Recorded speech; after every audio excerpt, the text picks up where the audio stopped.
my friends, the great experiment. The greatest trick. Hidden trick. Would you look at that? The greatest trick. And you people, you're all astronauts on some kind of Star Trek. The greatest trick. Welcome to Greatest Trek. It's a new Star Trek podcast from the makers of The Greatest Generation. I'm Adam Pranica. I'm Ben Harrison. We have a very exciting guest here on the podcast today, Adam. Fresh from the Rio, where she stayed an extra day at Star Trek Las Vegas. It's Wendy Pretty. Hi, guys. Hi, Wendy. How you doing? We're all right. Did you make it to the airport and find out that your flight was canceled, or did they let you know before you hit the road? Tell us the travel story. The whole travel story. Oh, my God. So I was checking out of the hotel. I had already clicked the checkout link. I had dropped the key in the box, and it's like, your flight is canceled. Oh, oh, that is such a bad order of operations. Yeah, Ooh. and this was at the other hotel, the hotel that we were staying at. And so it was Yeah. 9:30 in the morning. You know, I was like getting ready to go to the airport. Thankfully, I wasn't already there. So I did an extra walk over to the Rio, probably like the eighth or ninth walk we did between those hotels. Because they're like across the street from each other, but like Vegas It's 20 Street. minutes. Yeah. It's Yeah. 20 minutes away. So I sat around in the deserted masquerade bar, did a bunch of work, edited pod, and then found the FODs out at the pool and waited it out. And then stayed at the Rio slept for probably 4 hours. So they had an available room at the Rio. Yeah, that was all sorted Okay. pretty easily. What can you tell us about your accommodations there? Because I think FODs might like to know a little more detail about what it's like to stay at the official Star Trek Las Vegas hotel. Oh my gosh. The Rio is a total dump. Just wait till you see the pool. Although you know what we never saw there is the feral cats. So Yeah. I was looking forward to that, actually. I hope they're okay wherever they are. I love cats, but feral cats are a little like, it's like if you're like an alcoholic and you don't realize that something has alcohol in it and somebody hands it to you and you're like, oh, lemonade, I love this stuff, Right. I'm sure they only come out at night, too. Feral cat could be real dangerous Yeah. if you're like me and want to pet every cat you see. So the room that I stayed in was, like on the outside of the Rio, part of it's blue and part of it's red or something. Yeah. The Yeah. tinting on the windows. So the room that I was in... You should know that there are air quotes around those colors Yeah, also. They're a bit faded. But the room that I was in was like half and half. So Oh, that was interesting. Like I was on the seam of it. And the other interesting thing about the room was that, and I don't have any room to compare it to, but there was a big circular piece of carpet in the middle of the room that was noticeably different from all of the other parts of the carpet. Oh. And you could tell that it was like retrofitted with the big piece of circular carpet that was different. Did you avoid walking on that part of the carpet? Yeah. Wow. They had the coffee table on top of it, but That's the blood isn't going to come out of this part carpet patch situation. sadly, I think that could be the case. Yeah. God. Did you have hot water? One of the many stories I heard about staying at the Rio this year was that there was no hot water and barely any elevator service. The elevator was okay. Of course, I only took it I think once or twice. Hot water was okay. I took a quick shower last night, before sleeping for 3 hours. Damn. Yeah, and then got to the airport at 4:30 this morning.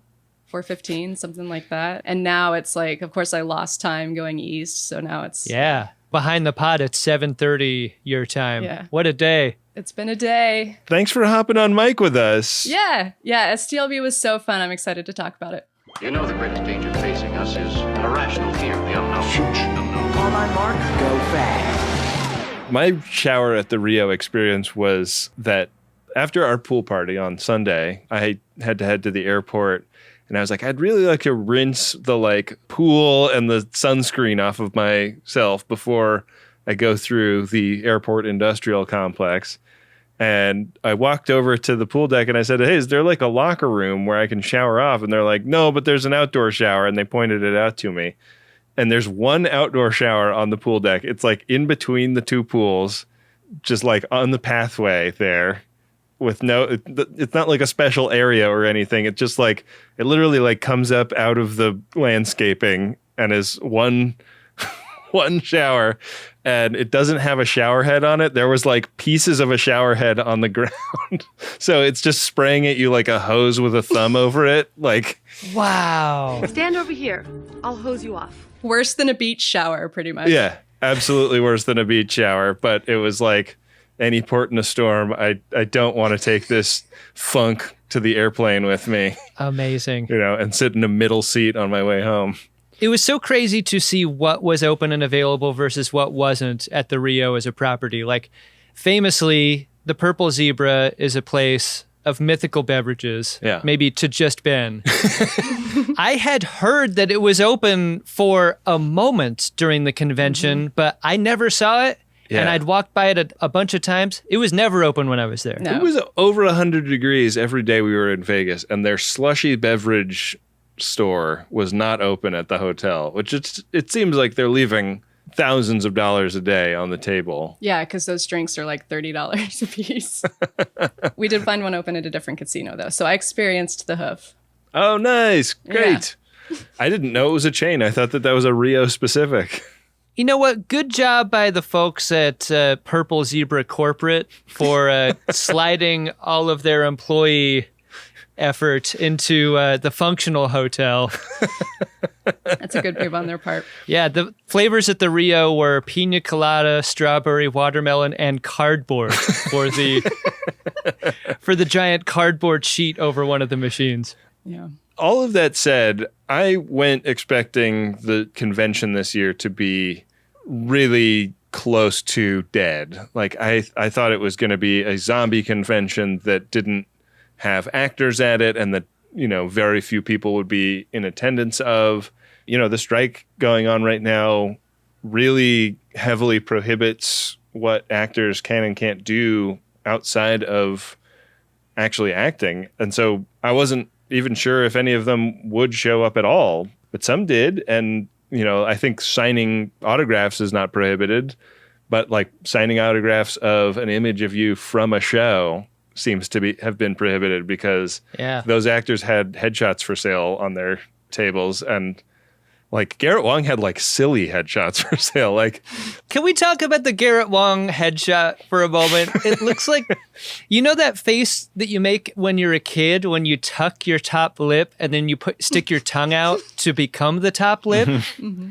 He had a tongue as lip headshot. Yeah. Yeah. He had like extremely hunky headshots, and then like regular, just like, here's what Garrett Wang looks like headshots.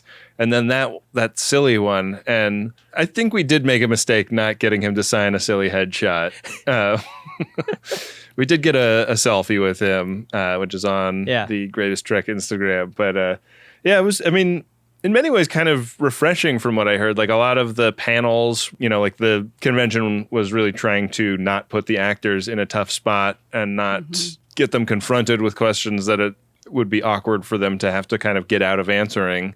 So they were asking them questions about their lives and anecdotes about what it's like to be an actor and stuff. And I didn't sit in the panels really that much at all, but it seemed like people were really having a great time getting different stuff out of the convention than the same kind of threadbare retold anecdotes about what season 3 was like or whatever. Right. Did you go to any panels, Wendy?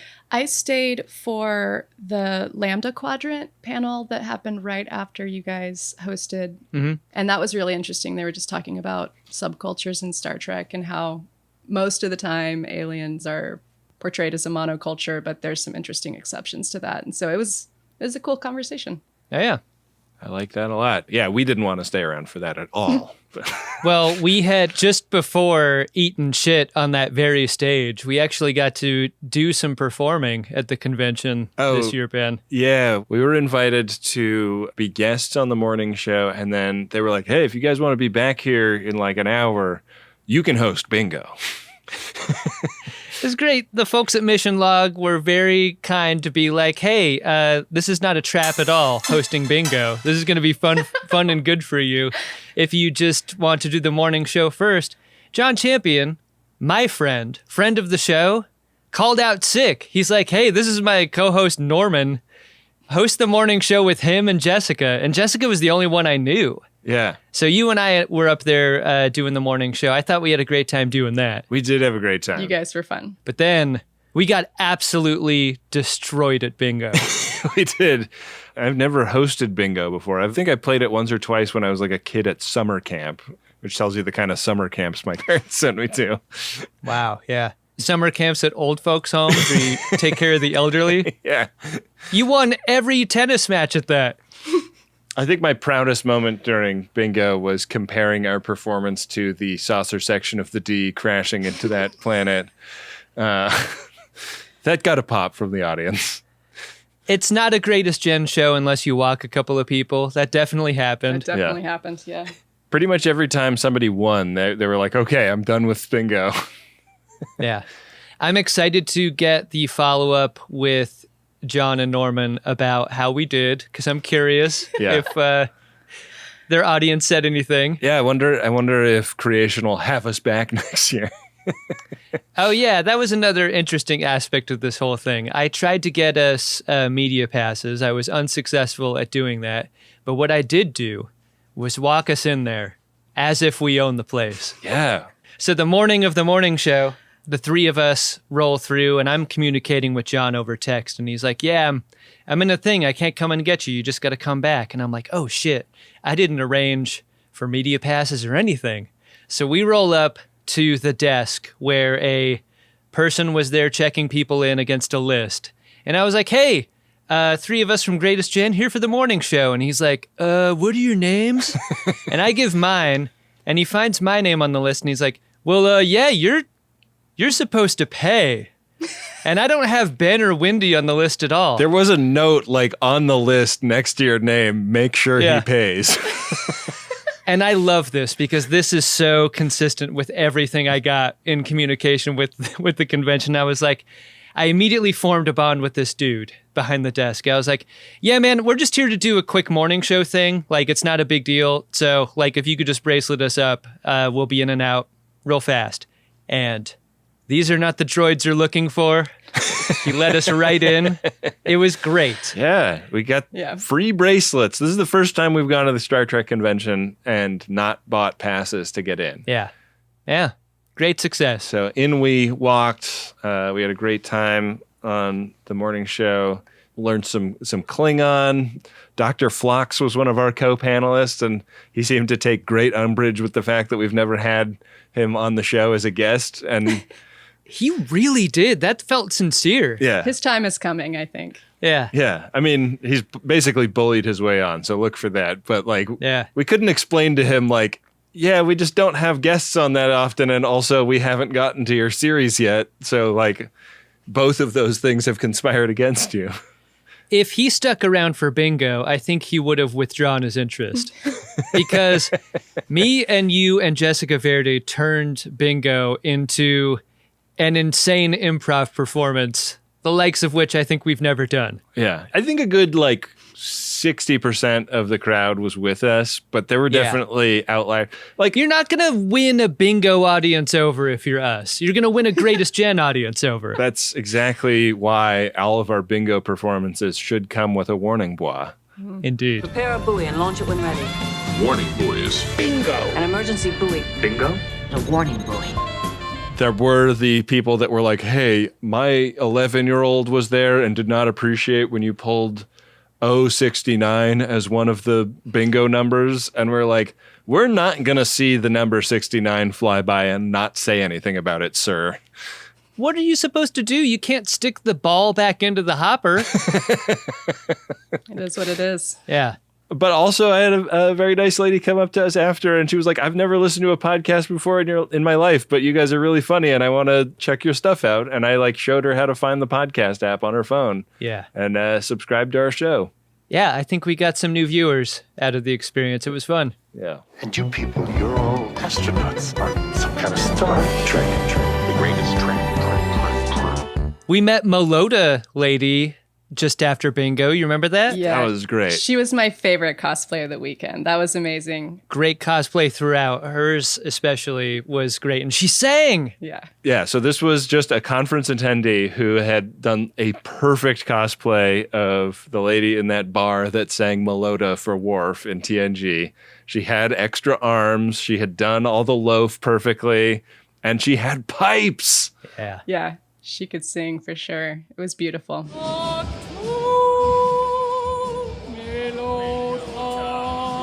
Have we already posted that video? I put it on an Instagram story. So if you missed the story, maybe we should do a highlight reel for STLV. Good call. Yeah. Put all the fun stories together. That would be great. Keep it going year after year. We went into the merch hall at the con. We really lied through our teeth to the guy. I mean, No. it wasn't.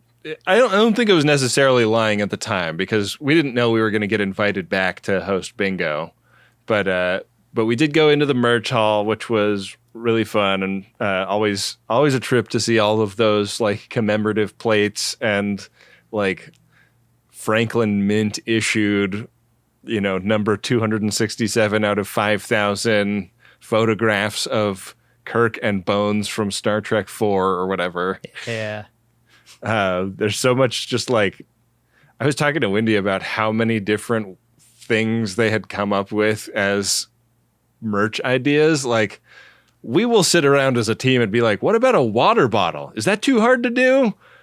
Like, it'll take us like 3 years to get our act together to get a water bottle onto podshop.biz. Podshop.biz? That is not a thing that is holding back the Star Trek industrial complex. They are mining this IP for every red cent that they can get out of it.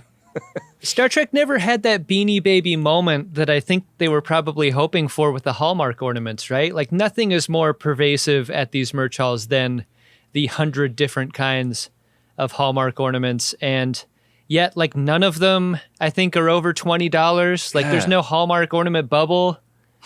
They're everywhere. The folks that they must take this stuff from convention to convention and just like set up a table and that's a life, I guess. Like that's like a career for some people. It felt like real traveling circus vibes. Yeah.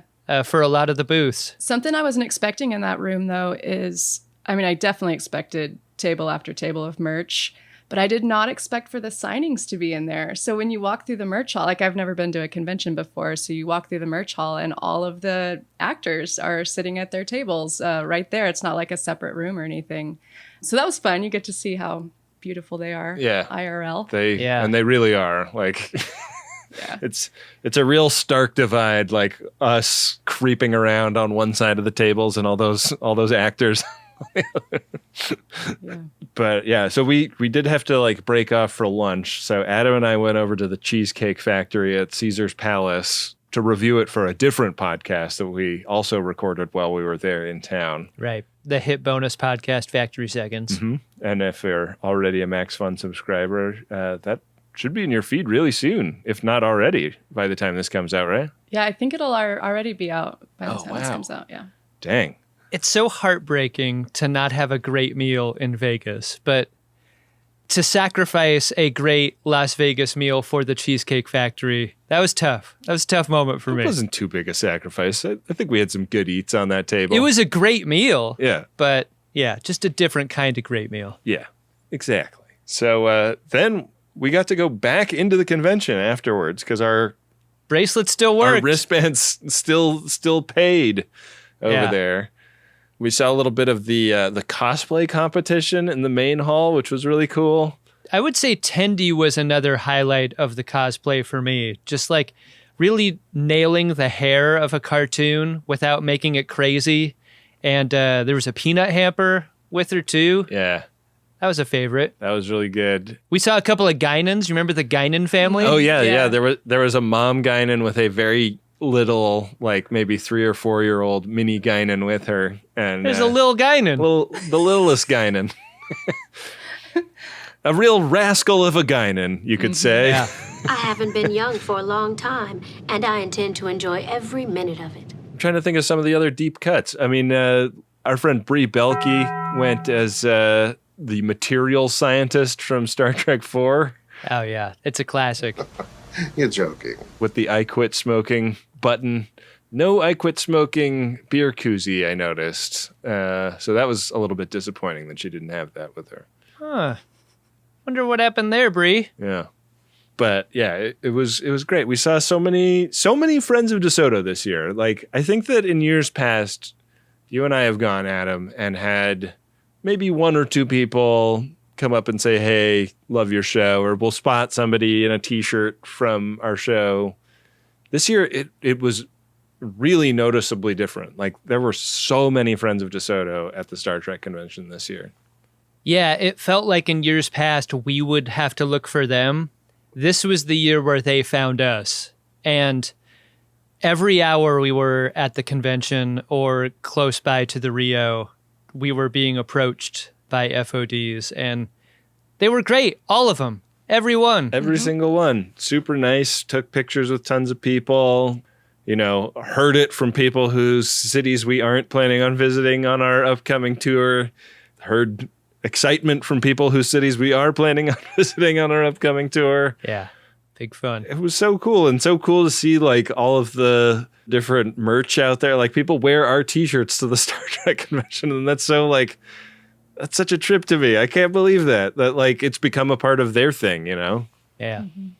Yeah, it really feels like we made the leap. And I think one of the things that was my favorite part was that, Wendy, you got to come with us and you got to like be a part of the reception of that feeling. Like, it's such a thrill to have an FOD come up and say that like your work means something to them and it makes them laugh and it's meaningful to do it. And like, I'm so glad you were there to get that too. Yeah. Yeah. I think the difference for me is probably that, like, you know, editing is such solitary work. You know, you just sit there for hours and hours. It's not like, you know, QAs are collaborative with you guys and we meet and talk about production and stuff. But otherwise, like, I'm kind of like in my world, you know, just banging out edits, you know.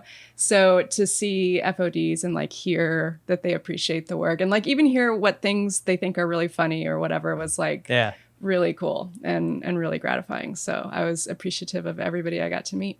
We learned of a drop that has been on the show that I don't think Adam or I even knew about when we were at STLV. Yeah, why don't you tell everyone what the secret drop is that we haven't noticed? You're talking about Anne-Marie's drop? Yeah. What, you guys like don't QA the show or what? I guess. Oh, we absolutely do, but we didn't know what the clicking sound was. I always like am walking the dog or something, so probably I'm probably interpreting it as environmental noise and not. It was a subtle one. It was a subtle one. Well, I told Anne-Marie it could still evolve. You know, there's more hangs to be had. So, but yeah, I was in New York for the re-encounter at Farpoint, and after you abandoned Anne-Marie to the restaurant, brutally, savagely, we abandoned you too. Yeah, you did. You abandoned your producer. But we took a cab somewhere else in Brooklyn, and it was a minivan, and there were 4 of us, and we got to the place, and this hilarious Lyft driver did not say a word. You know, it just seemed like we were parked in traffic kind of thing, like trying to get through a narrow street, and we just hear like the lock of the doors. Click, click, and we're just like chatting and talking and like click, click, again, click, click. Like he's getting more and more, you know. So this is his signal, like, get the fuck out of my Lyft. Yeah, exactly. Like, what the hell are you ladies doing? Get the fuck out! So finally, we're like, oh, are we here? Like, is that what you're telling us? Yeah, we're here. Okay, so we get out, and we just thought it was like the most hilarious thing that the cabbie would like just not say, hey, we're here. Instead, it was like this nonverbal signal. So that door lock click has been in the show. When Anne-Marie's name comes up, friend of DeSoto, Anne-Marie Siegel's name will get dropped, and she gets a door unlock click, like get out of the show.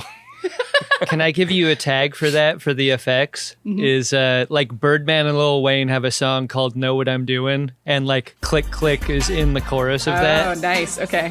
Now we'll get demonetized on YouTube for all of those episodes. Great thinking, Adam. Perfect. I love it. We need to score a lot of platinum fast. Licensed businessman.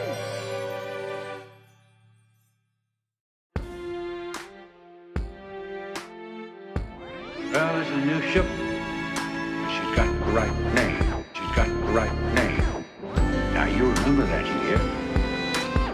Aaron Waltke, the showrunner of Prodigy, was off having a meal with a bunch of people in a pizza restaurant that seems to have opened in I don't understand these restaurants that have opened in the Rio since I was there last, but there were a couple of those, and I was like, oh, okay, that's really doing it on hard mode, like one of the hardest businesses to succeed in, and you've opened up your brick and mortar in the Rio, but okay. It didn't seem like a real place the same way that the steakhouse at the top of the building didn't seem like a real place. Like it was a steakhouse in name only, the way the pizza place was in name only, and I guess it sort of did service. The pizza looked good. It looked legit. Yeah.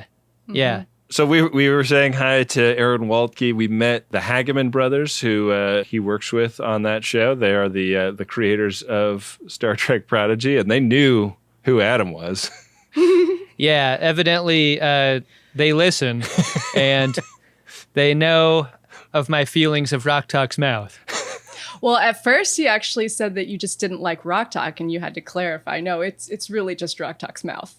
Yeah, Rock Talk's cool. Yeah. That mouth, though.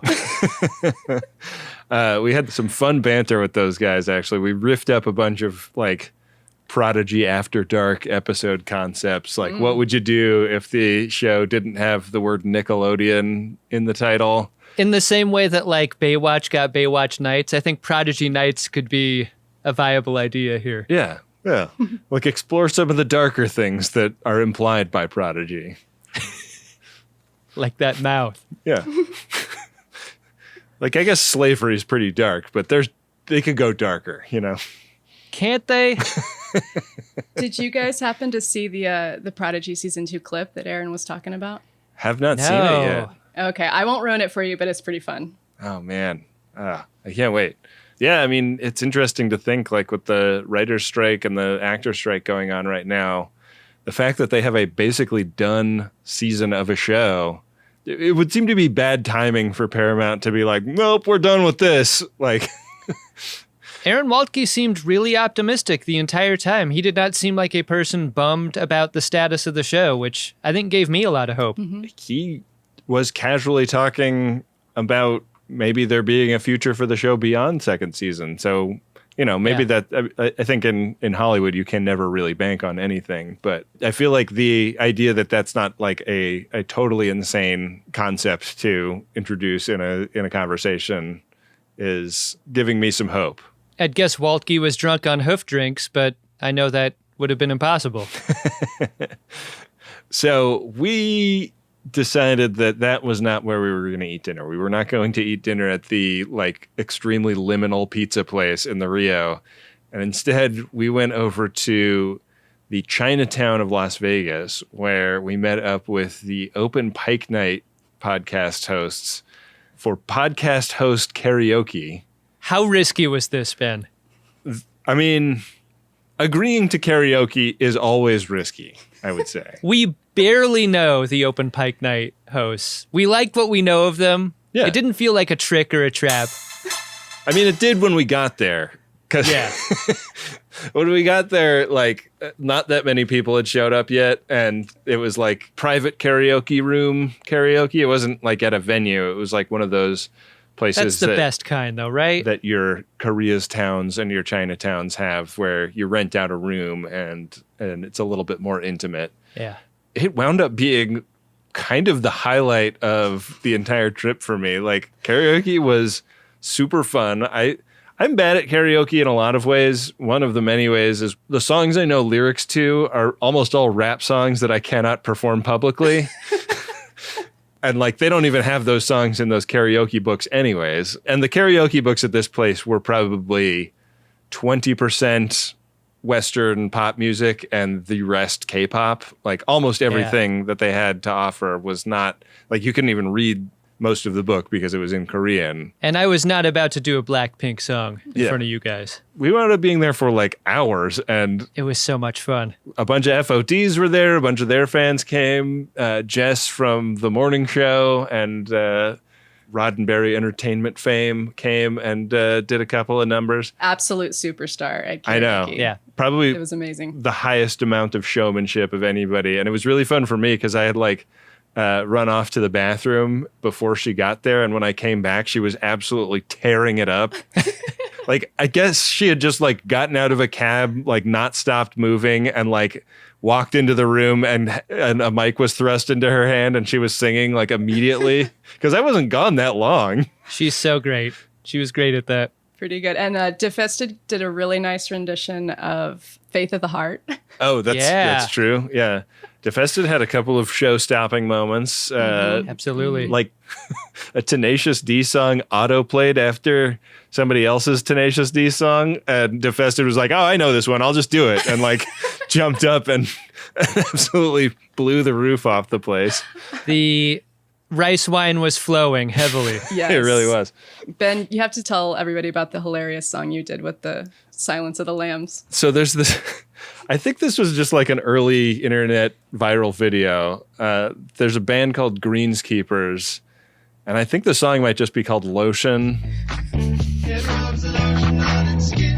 And it's a song from the perspective of Buffalo Bill singing to the lady in the hole in Silence of the Lambs about how excited he is to get her skin supple with the lotion. And I always thought that this song was hilarious. And I, like, at a certain point, we switched over from the in-house karaoke system to just pulling up songs on YouTube. And I pulled this song up, and Adam was like, dude, no, that doesn't have karaoke lyrics on it. And I was like, I promise you there won't be a version on YouTube of this song that has been set up for karaoke. This may be the first time in history that anybody has karaoke'd It Puts the Lotion on Its Skin. It was a risk in a couple of ways. It was a risk in that way, but also doing a song that you could be sure that no one in the room would know was like a big lift and such a risk. And you absolutely cut all our heads off. Like, it was amazing. It totally destroyed. Hilarious. Yeah, it's fun when something like that pays off. I have to say, like, a big part of my karaoke anxiety is how many times I've missed on the math on something like that. So I missed with Common People. I thought it would work because it was a Shatner song that he covered. Oh, I thought people would know it, but yeah, I ate shit on that one. I really like that song, so I enjoyed your rendition. Yeah, you guys are both great. I liked Ben's like karaoke sway. You had a particular like move. I would say that the highest risk move was the Open Pike Night guys did one of the musical numbers from Subspace Rhapsody, and Yeah. it's hard to do because there is a lyric video of it on YouTube, but it's like the lyrics pop up as they're sung in the song, not the like beep, beep, beep, now sing this word of a karaoke video. So they were great sports to make their way all the way through that. And they were a lot of fun to hang out with. And I think we're on the episode about Subspace Rhapsody, right? They got a little audio from us Oh, cool. while we were there. But yeah, I hope we get to do something more formal on that show at some point soon. The greatest trek Is yet to come. I think at that point it was like 10 p.m. and we were like, fuck, we should probably eat something. We've been drinking all day and all night. Dinner was great that night. We found a great place that was open late, but the mistake was overindulging extremely late at night. Yeah. Like, the drinks were really flowing at that point. Yeah. We had a few FODs with us, and we went back to our hotel and ate, and then we were like, well, I guess we got to go back to the Rio for some after party hangs, which was like, Yeah. you know, like we didn't need to do that. No, I did that thing where you slapped a drink out of my hand because I did not need that drink. Yeah, we reunited with John Billingsley at the after party. Yeah. I met an FOD who's a pro dominatrix, which was Yeah. I learned a lot about what that's like. You know, I've gleaned things from listening to Dan Savage over the years and his occasional guest question answerers, but never met one in real life. She told me last year she was looking forward to meeting you. She was going to meet you, and then she was going to be glad to have met you at this year's convention. So I hope that's how it went. Yeah. Yeah, that's how it went. I think that was the night we were going hard on the rope masters, right? The beverage of choice for STLV 23. Because I have a memory of that night. There was a really nice FOD who was hanging out with us named Reston. Yeah. And I just remember we were at the bar and I just heard him yell out to the bartender, "It makes your ropes taste good."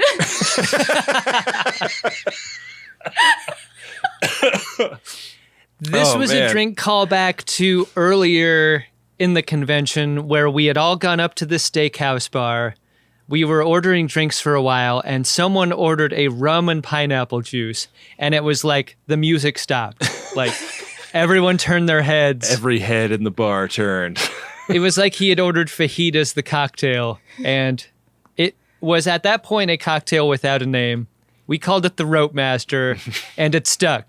It stuck for the entire time. But no, you called it the Master of Ropes at one point, though. But yeah, just an alt for consideration. Yeah. It stuck so much that, like, at a certain point, one of the bars at the Rio, the Masquerade bar, was, like, getting orders for the Rope Master, and they knew what people were asking for. Yeah. Like, we've forever changed that bartender's life. Mm-hmm. Is it your understanding that the whole reason the Masquerade bar was open was because of Dr. Star Trek? Larry Nemesek made that happen? Oh, did he? Because, like, the entire hotel was, like, skeleton crewed the last several years, obviously. And I know over the years, many of the places that the conventioneers have wanted to gather have been closed or unstaffed or whatever. And Larry, as I had heard, made sure that Masquerade bar would be staffed by not one, but a couple bartenders. And if that was his doing, I'm really glad he did, because every night at the convention, that place was packed. And it was a ton of fun every time. It was really fun. Keeping the Rio afloat. Yeah. There were fun cocktails, too. Little Star Trek cocktails at that bar. Which, like, in the past years, they have not done. Like, they haven't, like, it's such a weird thing. Like, we've gone to the Star Trek convention so many times and been like, they could, like, do 5% more effort and have a million little things in this hotel that are, like, themed like Star Trek that would honor the fact that they're hosting, you know, thousands and thousands of people here today and through the weekend for a specific purpose. And, like, when you see pictures from the Star Trek cruise, they do that. They put, like, you know, vinyl stickers up in the elevators to make it look like a Star Trek turbo lift. And, like, the drinks at all of the bars on the boat are themed. And, like, the fact that this was the first year I've seen that happen, like, almost gave me hope for the Rio. Like, maybe it can pull out of this nosedive. Did you hear that rumor that the next Star Trek cruise would likely be the last? No. I had heard that from a couple of different people. Dang. That seemed to know their stuff. Wonder if that's the case. Man, well, we got to get ourselves on that freaking boat. I know. But it's like being locked in the Rio for 5 days. Is that what you want? You did not sell me on this idea at all with that description. Right. Just think it through. Think it through. It's like being locked in the Rio, but with less seasickness. You know? Yeah. Unbelievable. Were you guys there the night, I think it was Sunday night, when the, like, nuclear bomb style alarm went off in the bar? Oh, yeah. That was nuts. I thought that was it. We're all gonna die. My thought at the moment was I was going to be so angry if we all died there, crushed by that fucking hotel. It's not the way you want to go out. They'd just throw a bunch of cat litter on top of the smoldering remains, and that would be it. Yeah. Search and rescue? I don't think we're going to need that. Yeah. Frakes got out in time. No one cares about these people. They didn't even care about themselves. They were in the Rio.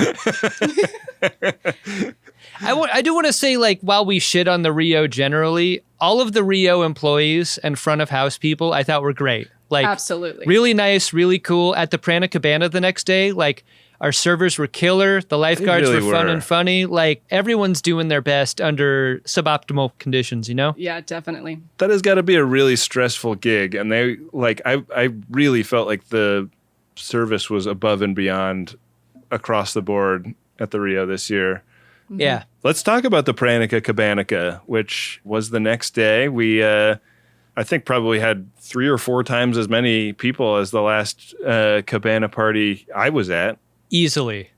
I was so excited by how many people showed up for a morning where I was nauseous and headachy a lot of the time. I had a rough morning. I had to go pick up the keys to the cabana at 11. 11 felt too damn early to be doing that. But went and set up shop, and people started streaming in almost immediately, like at 11, and more and more and more people showed up until there was no place to sit, and we pulled up a couple of Shay Long outside and made like a huge patio area out of it. And Ben, you ordered like 1,000 fried shrimp. I think that helped make me feel better. Yeah. In the tum department. Getting a big plate of fried shrimp delivered to your poolside lifestyle is the lifestyle I want to live overall. That was great. And it was real fun to like fantasize about that just being like a normal way to be. You think about all the corners that the Rio is cut, and I thought for sure, I am a betting man. If I were to make a bet on this, I would have bet that Rio would have been warm in the pool, like gross warm. Mm-hmm. No one would want to be in there. But I got into that pool and it was amazing. It was just the thing. Yeah. Everyone was loving it. So refreshing. Yeah. We just had a great time. I mean, friends of DeSoto from as far away as Australia attended the Pranica Cabanica. Yeah. That was the last convention thing I did. I pretty much packed my bag and went to the airport from that. You stood under a busted hose pipe, washed yourself off, and then left. I was really self-conscious on the plane. I was like, God, I really hope that did the trick. Like, I hope I don't stink like ass and Sandal to the people surrounding me. Ass and Sandal sounds like a generic men's fragrance you'd get at a drugstore, you know, when you can't afford Old Spice. Yeah, it's the designer imposter. You buy Ass and Sandal. Ben, I had an absolute monster on my flight home who I always ride window. This time I got the upgrade into the aisle, and my window person kept that window down the whole flight. What the fuck? Entire flight. From like taxi to takeoff to landing. I don't like having that thing closed when I land. That banger got dropped. I was shocked as hell. It was a mild shock. He will recover. And when he does? Oh, man, I'm sorry you got shocked. A lot of hungover people on that flight out of Vegas. Mm-hmm. That's the jam. Yeah, the Monday morning back to LA from Vegas is, I mean, I know why that person kept that window shut. Yeah. The light was giving their headache legs. Yeah. Yeah. This guy on the window had his head down the entire time, and not on the tray table either, like just down. Like bracing himself for impact down. Yeah. Life insurance pays off triple if you die on a business trip. Damn. You want to go around and do Did You Like Star Trek Las Vegas? Yeah, let's review it. She'll always bring it home.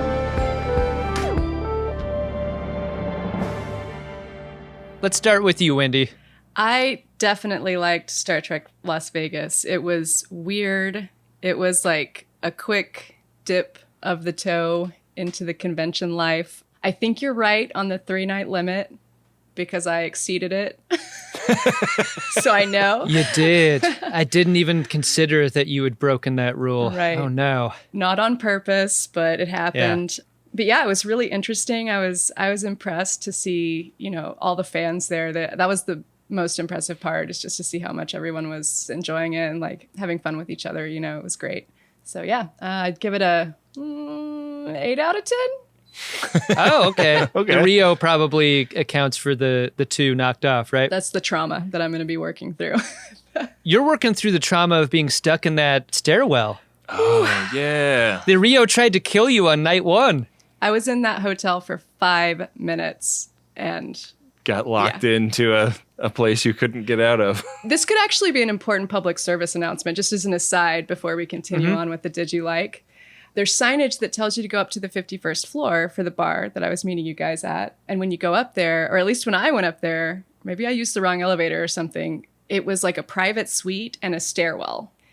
And I was like, obviously I'm going to go down a floor because I think the restaurant's 1 floor down. So I push the elevator. I wait a million years. And I'm like, this elevator's never coming. So I'm like, okay, there's a stairwell. Let me just take the stairwell 1 floor down. You know, I don't think this is too unusual of a like next step in the process of finding your friends. Right. But I walk through the stairwell and I walk down to the 50th floor, 1 flight, and I pull the door. It does not open. It's locked. And so I walk back up to where I just came from, 51st floor. pull the door, it is locked. And the stairwell is bleak. Like, it is bleak. It's hot in there. Like, there's no air. It's the 50th floor. Is it like emergency lighting, like flickery fluorescent light? Yeah, like dead bugs on the floor, pooling water on the stairs. Well, probably great for the feral cats. That's probably where they are. Yeah. So I was like back and forth, like, I was texting you, texting Anne-Marie, like, I am locked in the stairwell of the Rio, and I was wearing flip-flops. I was like 50 floors down. This is going to be rough. So we cut from Wendy back in the stairwell to me and Ben laughing at someone ordering the Rope Master. Like, diametrically opposed feelings there. Yeah, real horror show in the stairwell. So Anne-Marie came and rescued me out of the stairwell and, yeah, saved my life, really. Anne-Marie rescued a lot of people. It's nice to have a medical professional at a Star Trek convention. Truly. Yeah. She had a colleague from her medical career there, Sam, who is a friend of DeSoto and confirmed my fart theory, the silent fart versus the noisy fart. The silent one smells, the noisy one doesn't. Incredible. He said that that's just good science. So yeah, I think I'm gonna give this one an 8 out of 10 as well. And I will also say this is probably my favorite STLV yet. It just it was a ton of fun. It probably the first STLV where I wasn't like, I don't know if I need to do that next year. Like I'm like actively excited for next year. Yeah. For me, it's a 10 out of 10 because we didn't stay at the Rio.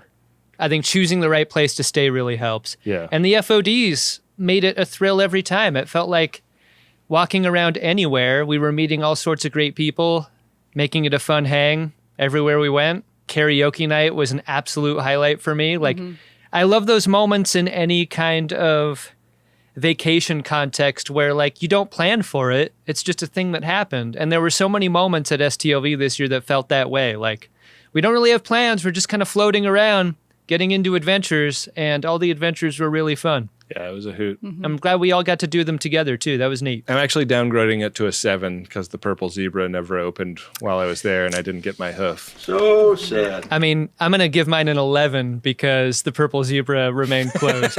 Fuck you! I didn't need that in my life. Well, Wendy, I can see it's getting very dark where you are, so why don't we let you go so that we can get into the Priority 1 messages and people will catch back up with you in the credits. Yeah. Thanks, guys. Thanks, Wendy. Thanks for joining us. The greatest trick. Ben, we got a lot of in-person kind messages at STLV. What do you say we go back into the Priority 1 message inbox and see if anything nice was written down there? Let's do it. Priority 1 message from Starfleet coming in on secured channel. Ben, our first Priority 1 message is from She, who is your wife. It is to Dougie Fresh. That message goes like this. Happy 40th birthday. Wow. Life is a perpetual tornado of chaos, but I'm so glad we get to face it together. We're a hell of a combination. Let's keep being awesome and watching Star Trek together for the next 40 years, unless Wesley wants me to be a traveler of all of space and time. In that case, I'm out of here. I love you and I like you. I'm not the dumb one. Dougie Fresh, your wife seems great. You're very lucky. Yeah. And happy birthday. So many people turning 40 in our audience. I wonder why all these Star Trek people are all of a sudden turning 40. Hey, Wendy, what do we say if Wesley wants to invite us to be a traveler of all time and space? How about no? And our next Priority 1 message is from Kevin from Cincy, and it's to Ben and Adam. It goes like this. I'm the guy who said see you in Cincy in a past P1 after the show was canceled. Did you do anything to make me think I needed to apologize for making you feel bad about not making it? No. Do I carry around a formless guilt I am always looking to express regardless? Absolutely. Anyway, sorry, and now I hope to see you at the Chicago live show. Wow. Kevin from Cincy really has a kind of Benjamin R. Harrison way about him. No kidding. My therapist is Jewish, and one time she went off on a jag, the premise of which is that in Judaism, da-da-da-da-da-da, and she was like, I'm sorry, you weren't raised Jewish. You just have so much guilt. I always think of you as Jewish. God. You're really in the right place. So. Religiously. I found my people. Yeah. Cool it with the anti-Semitic remarks. Kevin, you don't need to feel bad. We feel bad. But the person who should really feel bad is that fucking promoter that couldn't get their shit together to sell tickets to a show that they had agreed to promote. Yeah, I heard you like Greatest Gen shows in Cincinnati. How would you like a Greatest Gen show in Austin? Instead. From what I understand, the people of Ohio are used to driving to Texas to see shows. That is the best we can do under the circumstances, and it also makes sure we're going to go back to Texas, which is a priority for us, so. Yeah. Looking forward to that. Indeed. Well, thanks to everyone who got a P1 on today's episode. If you'd like to get one, the way to do it is by going to MaximumFun.org/Jumbotron and setting it up today, right now while you're thinking about it. Ben, we're not going to do Edward Larkins today. I feel like when you're in Vegas, that would make it a whole other show. Every Larkin that happens in Vegas stays in Vegas. Yeah. We can't tell those stories on the show. Indeed. But what we can do is do a Warning Bois segment, Adam. That's right, Ben. Warning Bois. A great way to spread the word about Greatest Trek and Greatest Generation, while also repelling those who would just not be into it. Prepare a buoy and launch it when ready. Warning, boys. An emergency buoy. A warning buoy. Our warning boy today comes from Twitter, Allison M. on Twitter specifically. Her message goes like this. Another thank you to @CallieND3 for introducing me to @Greatest Trek. I just signed up as a monthly supporter. Wow. At times during the Star Trek Picard pods, I've had to pull over the car because I was laughing so hard. All of you need to listen to this one. Man, that is really nice to hear. Yeah, definitely don't do anything unsafe in that car. Yeah. But thank you for sharing. Thank you to everyone who shares about our show on social media, whether it's called Twitter or something else. Yeah, I think sharing the show is one of the main reasons why we met so many FODs at STLV this year. Indeed. Well, Adam, we're going to throw the keys to the pod back to Wendy now. Boy, what a treat to have Wendy on the show, huh? Yeah, loved it. She's great. We really appreciate everybody listening in during the off season. We've got Lower Decks coming up real soon, but one more off season episode before that, I believe. Yeah, I think so too. Yeah, listen to Wendy's outro and you can learn a little bit about what we've got in store for next week. Take it away, Wendy. And then get some sleep. Yeah, geez. Greatest Trek is an Uxbridge Shimoda podcast on the Maximum Fun Network. It's hosted by Ben Harrison and Adam Pranica, and it's produced and edited by Wendy Pretty. We are cooking up something very special for next week. Adam Ragusia is going to join the guys to talk about cinematography and Star Trek and a whole lot of other fun stuff. That will be in your podcast feed, and you'll also be able to watch the video version on YouTube next Friday. In the meantime, we want to thank the very same Adam Ragusia for composing all of the original music for this show. You can check out his YouTube cooking channel and podcast by searching for Adam Ragusia. Thank you to Nick Ditmore for creating the show art and Bill Tilley for managing all of the @Greatest Trek social media pages on Instagram, Threads, Twitter, and Mastodon, where you can connect with other friends of DeSoto using the hashtag #GreatestTrek. The USS Hood Discord was a big part of STLV this year. You can join the ranks over there at drunkshimoda.com. Thank you to the Max Fun members who keep this podcast going with their monthly support at MaximumFun.org/join. And thank you for listening. We'll see you next week on Greatest Trek.